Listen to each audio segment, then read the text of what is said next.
Hi ప్రపంచానికే ఆయన super boss అనుకుంటాడు. అంతా తన కనుసన్నల్లోనే జరగాలని హుకుం జారీ చేస్తారు. యుద్ధాలు వద్దంటూనే బాంబుల వర్షం కురిపిస్తాడు. అయినా సరే చివరకు ఆయన సాధించేది మాత్రం గుండు సున్నా. నేను ఎవరి గురించి చెప్తున్నానో మీకు తెలుసు కదా, డొనాల్డ్ ట్రంప్. ఇరాన్ విషయంలో ట్రంప్ ఎటు వెళ్లాలో అర్థం కాక తల పట్టుకుంటున్నారు. ఇప్పటి వరకు శాశ్వత శాంతి ఒప్పందం కుదుర్చుకోలేదు. ఇరాన్పై సైనిక విజయం కూడా సాధించలేదు. పోనీ యుద్ధానికి ఫుల్ స్టాప్ పెట్టి బయటకు వచ్చారంటే అది కూడా జరగలేదు. మరి ట్రంప్ ఇంతకీ ఏం సాధించినట్టు?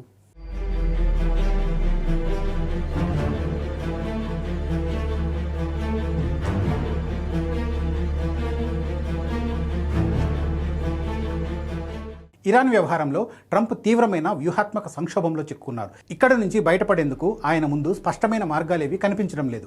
ఇరాన్పై పూర్తి స్థాయి సైనిక విజయం సాధించడం కానీ, అనుకూలమైన ఒప్పందాన్ని కుదుర్చుకోవడం కానీ అమెరికాకు సాధ్యం కావడం లేదు.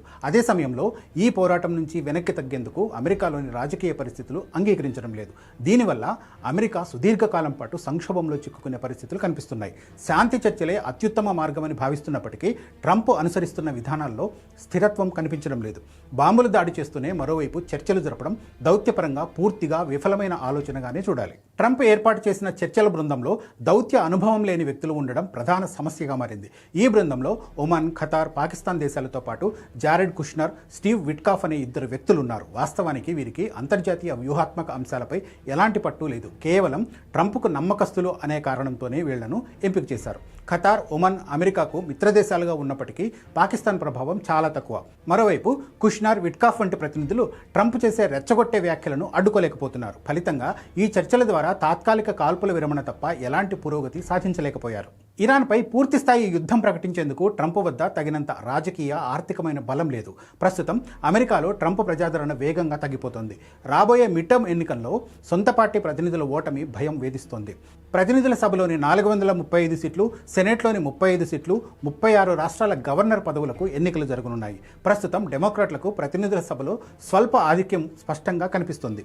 ఇలాంటి తరుణంలో ఇరాన్తో పెద్ద యుద్ధానికి దిగడం అమెరికా ఆర్థిక వ్యవస్థను దెబ్బతీస్తుంది. గతంలో ఆఫ్ఘనిస్తాన్, ఇరాక్, సిరియాలలో అమెరికా పడిన పాట్లు ఈ పరిమితులను స్పష్టంగా గుర్తు చేస్తున్నాయి. మధ్యప్రాచ్యంలో అధికార మార్పిడి తేవాలని ట్రంప్ కలలు కన్నారు. కానీ హార్మోజ్ జలసంధిని కూడా తెరిచి ఉంచలేని బలహీన స్థితిలో పడిపోయారు. ఇరాన్ సైనిక రంగాన్ని దెబ్బతీయాలని భావించిన అమెరికా చివరకు ఆ ప్రాంతంలోని తన మిత్రదేశాలకు కూడా రక్షణ కల్పించలేకపోతుంది. ఈ పరిణామాలు గల్ఫ్ దేశాల్లో తీవ్ర అసంతృప్తిని రాజేశాయి.